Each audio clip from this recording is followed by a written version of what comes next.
In the time of the Clone Wars, there was no one who could kill Jedi like General Grievous could. Although he was a coward that ran the moment things got out of favor, he introduced himself as a force to be reckoned with in the Battle of Hypori. There, he would best 5 prominent Jedi with relative ease, and since then, Grievous has been known as a monster. Trained by the expert duelist Dooku, he was a Jedi killer like none other before. But while Dooku trained him to deadly perfection, or at least as perfect as Grievous could get without the Force, Count Dooku was unconvinced that the droid general could handle any real challenge. Dooku once very plainly laid out 4 Jedi Masters that he claimed would leave the general in a scrap heap. And what's most interesting is that Anakin Skywalker was not one of them. Welcome back to the archives, my friends. In today's Holocron, we are going to be revisiting a topic that has been discussed before, but with a brand new lens. We're going to go over each one of the Jedi that Dooku claimed that could defeat Grievous, and in the process we'll break down each of their fighting styles, which would indicate why Dooku believed this, and why they were too strong for the droid general.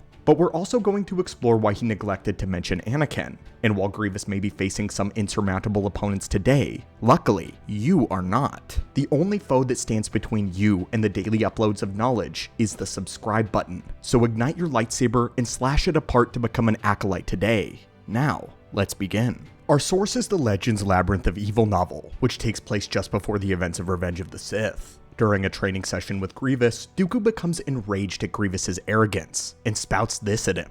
But I pity you should have to face off against any of the council members. Do I need to demonstrate what responses you can expect from Cin Drallig, or Obi-Wan Kenobi, from Mace Windu, or Stars Help You, Yoda? He flicked his blade quickly, ridding 2 of the guards of their staffs, then placing the glowing tip a millimeter from Grievous's death-helmeted visage. Finesse, artfulness, economy. Otherwise, my friend, I fear that you will end up beyond the repair of even the Geonosians. Do you take my meaning? In just a few words, Dooku says that Cin Drallig, Kenobi, Windu, and Yoda are the only ones he considers more powerful or more skilled than Grievous. So much so that he essentially says that any of them would obliterate the general. But how accurate is this assumption? We know that in canon lore, Fisto proves to be a good match for Grievous. Kit Fisto's Shi-Cho style allows him to easily fight off multiple enemies, and the randomness of his blade work throws Grievous off entirely. Kit nearly triumphs had it not been for the Magna Guards, but of course that was canon Grievous, who is much less threatening than the Legends counterpart. Since Labyrinth of Evil was written in 2005, it is using the knowledge of the version of Grievous showcased in the 2003 Clone Wars series. So basically, the hyper-powered devil Jedi murderer. Now the continuity of episode Lair of Grievous is strange. There are some episodes of the 2008 series that are considered a part of Legends as well, which can make the continuity very muddy to follow, and Lair of Grievous just so happens to be one of those that is both considered Legends and canon. We believe it is doubtful that Fisto would prevail against Legends Grievous though, referred to the one in Labyrinth of Evil, but we'll leave you to debate that in the comments down below. Today we want to focus on why Dooku mentions these 4 Jedi Masters specifically, so let's go in the order in the ones that Dooku mentions them, starting with the individual we find to be the most interesting pick, Cin Drallig. During the era of the Clone Wars, Cin Drallig is one of the only swordsmen considered even close to being Dooku's equal. He was the Jedi Battlemaster, the one who gave cursory training to all initiates in the art of lightsaber combat and basic techniques. Most Padawans learned saber fighting from their individual master, but if a Jedi Knight needed to study a new form, or perfect one that they already were using, they would call Cin Drallig. Cin Drallig had mastered all 7 forms of combat, including Form 7 Juyo. This is a very rare feat, one that very few Jedi or Sith can lay claim to. But even those who were proficient in all 7 forms, such as Darth Sidious or Master Yoda, usually chose a specific style and then stuck to it. But Cin Drallig chose Form 6, Nyman, or Niman. The reason this is significant is because Nyman is a hybrid of all of the 5 previous lightsaber forms. It's incredibly simplistic, and meant to be a form suitable for any situation that a Jedi would find themselves in. It had a reputation of being plain because it had no distinct strengths, but also no distinct weaknesses either. It was considered a Swiss Army knife. It was a multi-tool of a lightsaber form. It was criticized, however, as being overall weaker in blade-to-blade combat, as practitioners often only learned a few sequences from the previous 5 forms that comprised the hybrid Nyman style. But there was one scenario where Nyman was considered weak. That is when the practitioners had partial knowledge of the other lightsaber forms that they were hybridizing. But Cin Drallig had full knowledge, and he could craft his style to be anything he needed at any given moment. This made him incredibly fluid, as he could also read an enemy's style and mold his own to counter it. And when we take into account Nyman's other strengths, we begin to see why he was so dangerous to Grievous specifically. Nyman was known for two important strengths besides being versatile. It was very easy to dual wield in this form, as this style had specific techniques which allowed one to more easily weave force attacks into their blade work. Nyman was originally created by Royal Macateros, which were the royal guards of the Kashimere dynasty. The ancient blade form was shockingly similar to Jar-Kai, which was the style of their contemporaries, the Yovashen swordsmen. Nyman was developed to more easily incorporate the use of an offhand blade, something that Cin Drallig often is known to do. This makes him exceptional at dealing with multiple weapons, something that would help him a lot against Grievous. On the second point though, being able to weave in force abilities was not as simple as one would think, but it also pointed to one of Grievous's weaknesses. For a force wielder to use the force in lightsaber combat was exceptionally difficult, as it required an extreme amount of concentration, especially against someone like Grievous who overwhelms Jedi with his many arms so that they cannot build enough focus. He utilizes fear to cripple them, to stop them from falling back on the force where Grievous is obviously weaker because he himself cannot touch it. Nyman, however, excels at teaching certain focus techniques to its practitioners. Focus is important. This allows them to build concentration while fighting when other forms do not allow this. So the bottom line is, Cin Drallig was a man who mastered all forms of lightsaber combat funneled into a single style. It not only allowed him to perfectly counter his enemy, but he can wield multiple lightsabers and employ force attacks between his strikes. Two things that just so happen to be Grievous's weakness. If Cin Drallig can contend against the four blades and implement the force into his lightsaber form, it's basically over for the droid general. And if Grievous ever fought him, it would be an absolute nightmare. But next, we have to talk about Dooku's next mention, Obi-Wan Kenobi. Here, Dooku is unwittingly predicting Grievous's demise, but it is quite interesting that Dooku would have Kenobi as a pick and not Anakin. We believe this has something to do with Dooku's pride in his metaphorical grandson. However, there are some things that don't quite add up. We can go into how Obi-Wan's mastery of Surisu makes him perfect to take out Grievous's many arms, and it is. But what makes things even more interesting is at this point in Legend's continuity, Dooku is unaware of Kenobi's mastery of Form 3. According to the Revenge of the Sith novelization, this is something that he figures out in their duel on the Invisible Hand, and at this point, Dooku is under the impression that Obi-Wan is still using Qui-Gon's variant of Form 4. So why is Darth Tyrannus still so convinced that Grievous would lose to Obi-Wan? The answer is in Obi-Wan's courage. In the words of Dooku previously training with Grievous, he says this: "Remember what I taught you, General. If you are to succeed against the best of the Jedi, you must have fear, surprise, and intimidation by your side. For if any one element is lacking, then it would be best for you to retreat. You must break them before you engage them." This is the core reason why Grievous excels in combat. Fear cuts a Jedi off from the Force, and it's not just about keeping them from Force pushing Grievous. When a Jedi cannot connect with the Force out of anxiety, then this ruins everything. Their lightsaber combat form is slow and sloppy, their reaction times are lacking, and they cannot focus enough to use their surroundings. Grievous is a lightning-fast machine described as moving faster than even Force sensitives can perceive. If his enemy has to face that threat, and they are also cut off from the Force, it becomes clear why so many of them fall before his blade. But this was not true with General Kenobi. Obi-Wan may not have had the most potent Force potential, but he had a strength of a different kind. Obi-Wan has strength of character, strength of determination, and a strength of will. His resolve was what allowed him to beat Lord Vader on Mustafar. It is what allowed him to become strong enough to match the Chosen One in a Force push contest. It's what allowed him to stop Maul, an assassin trained by Sidious himself while he was only a Padawan. The only person that intimidates Obi-Wan is Dooku, which is why he keeps losing. But in every other scenario, against every other opponent, Obi-Wan is unshakable.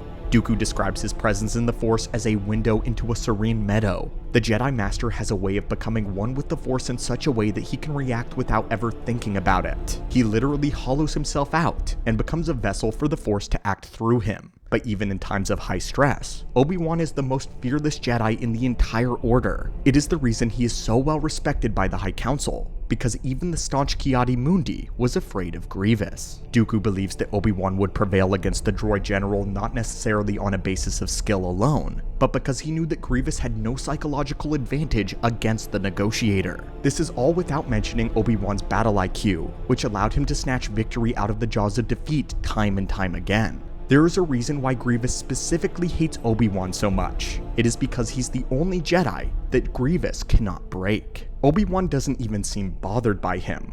But now it's time to talk about the next candidate, Mace Windu. But shockingly, Dooku could actually be wrong here according to Windu himself. A lot of what we mentioned about Obi-Wan can be applied to Windu as well. He's courageous, resolute, and extremely powerful. Grievous can intimidate a lot of people, but Windu is definitely not one of them. Being the Master of the Order, Windu is considered to be second only to Grandmaster Yoda in terms of power and skill. He and Dooku were colleagues during their days as Jedi Masters, and although Dooku has been on record of calling Mace Windu's lightsaber form sloppy, he never denies that Windu is a terrifying opponent to face. While Windu didn't see lightsaber combat often, he was exceptionally skilled, one of the finest fighters of his day and in all of history. Of course, the bantha in the room is that he pioneered the variant of Form 7 Juyo into allowing passion to inform the practitioner's blade work, making it random, erratic, unpredictable. It was a deadly and aggressive form that was created by Sith for Sith.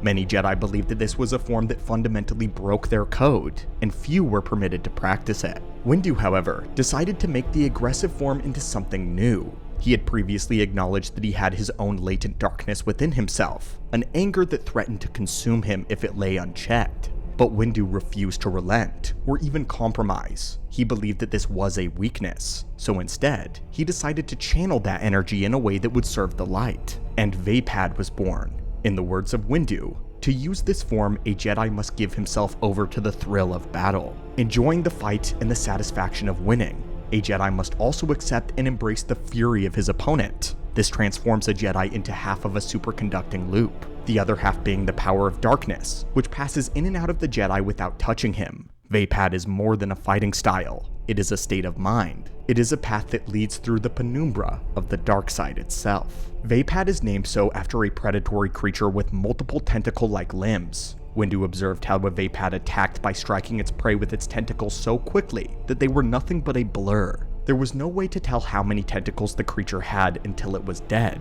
And in the same way, Windu's blade would move so swiftly that it would appear as though he was attacking with 4 or even 8 lightsabers at once, eviscerating his opponent's defenses. Each attack was not simply wild, but was quick and deadly, meant to dismantle an enemy quickly and effectively. Dooku believed this style was too overwhelming for even Grievous, who used the exact same tactic, but with less finesse and with more brute force, and Dooku knew. With all of that said though, there was a time when Mace Windu fought Grievous, and it didn't end well. This was during the Battle of Coruscant when Windu engaged Grievous when he was attempting to escape. The two fought, and Grievous's cybernetic mind began to analyze and even copy Windu's style. The Jedi Master was so shocked by this, horrified, that he immediately broke off the engagement. He then considered Grievous's mimicry to be a passable copy of Vapad, something that he didn't think was possible, but something that made Grievous far too dangerous. It didn't matter if Grievous could not use the Force. If his mind could calculate the sequences of Vapad and mimic it to near perfection, use it the way that it was intended, the movements of Form 7 variant were still extremely deadly, and Mace Windu knew that if Grievous learned it, far more Jedi would die by the droid general. Because of this, Windu broke off the engagement entirely,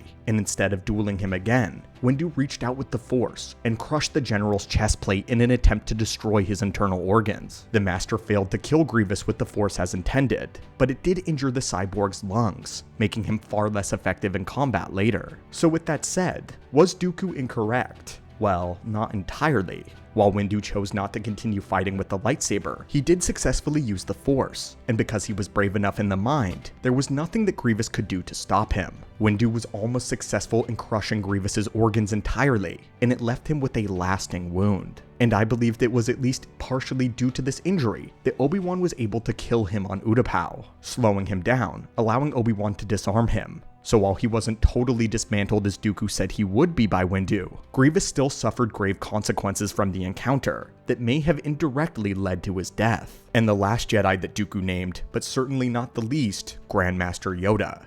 Does this one really even need an explanation? Yoda embodies 800 years of Jedi experience. He was a duelist so powerful that even Sidious could not overcome him. Yoda in fact did meet Grievous in the canon comics, Marvel Yoda number 7, and made an absolute mockery of the droid general. Dooku was well aware of Yoda's skill considering how powerful the Grandmaster was, and that he was the individual that trained him. In his quote, Dooku literally says, "Stars help you," if Grievous were to encounter the Grandmaster. He says this because prayer would be the only thing that Grievous could reasonably do against Yoda. So we'll just leave him here. But what I wonder most is why does Dooku not count Anakin Skywalker among those that could take down Grievous? In Legends continuity, Dooku didn't actually know the true skills or the lightsaber forms of Anakin and Obi-Wan until the duel on the Invisible Hand. Up until that point, he had assumed that Kenobi was using a Taru, and Anakin was using Shien, the same form that he fought against him on Geonosis. Shien was the traditional version of Form 5. It leaned slightly more defensive, and focused more on blast deflection than duels. And while it could be used in lightsaber combat effectively, it was better against multiple opponents, and it was not recommended for one-on-one duels. Anakin's next form, Jem So, was far more suited for lightsaber combat, and was almost entirely offensive. Tyrannus had been currently unaware that Anakin had switched his combat style philosophy, and become obsessed with blade-to-blade dueling after he lost to Dooku. After his failure, Anakin even altered his own lightsaber design to feature a thicker hilt with more ridges, in order to facilitate the type of grip that Jem So required. Anakin Skywalker's weapon and lightsaber did not become a tool for peace, but a weapon of war. But Dooku assumed the boy continued practicing Shien like many other Jedi do, who refused to switch their styles to something more suited for blast deflection during the Clone Wars especially. Not to mention, Anakin continued to struggle with Ventress, and in Volume 3 of the Clone Wars comics, titled Rogue's Gallery, Grievous managed to dismantle and defeat Dirge and Ventress at the same time as a test from Dooku, proving that he was the strongest. So using ABC logic, the Count assumed that because Anakin struggled against Ventress, that he would not be able to stop Grievous. Now of course Skywalker did defeat Ventress once on Yavin 4, but that was not without great effort. The Sith Lord knew Anakin was stubborn, an impetuous boy that didn't easily learn from his mistakes. Skywalker himself quipped that he was a slow learner. And even though Anakin would not be frightened like the other Jedi, his recklessness would get him killed against Grievous. At least that's what Dooku assumed. Dooku assumed that Anakin would attack Grievous the same way that they had fought on Geonosis, that he would bum rush him, and be quickly felled by Grievous's dirty tricks. The bottom line is that Count Dooku 100% underestimated Anakin Skywalker. He truly did not grasp how powerful that he had become. And as we know, it would cost him more than his hands. But anyway, my friends, what do you think? What do you think would happen if Anakin fought General Grievous? And what do you think of Dooku's analysis on the various other Jedi? Quantifying exactly who could beat Legends Grievous is always extremely difficult, because he's just an unstoppable machine. We weren't even sure Kit Fisto would repeat his canon victory here. But as always, we could be very wrong. That's where we invite all of you to discuss in the comments down below. Which Jedi do you personally think could take out Legends Grievous and win? Let us know your thoughts. And as always, thank you so much for joining us in the archives today, and may the Force be with you.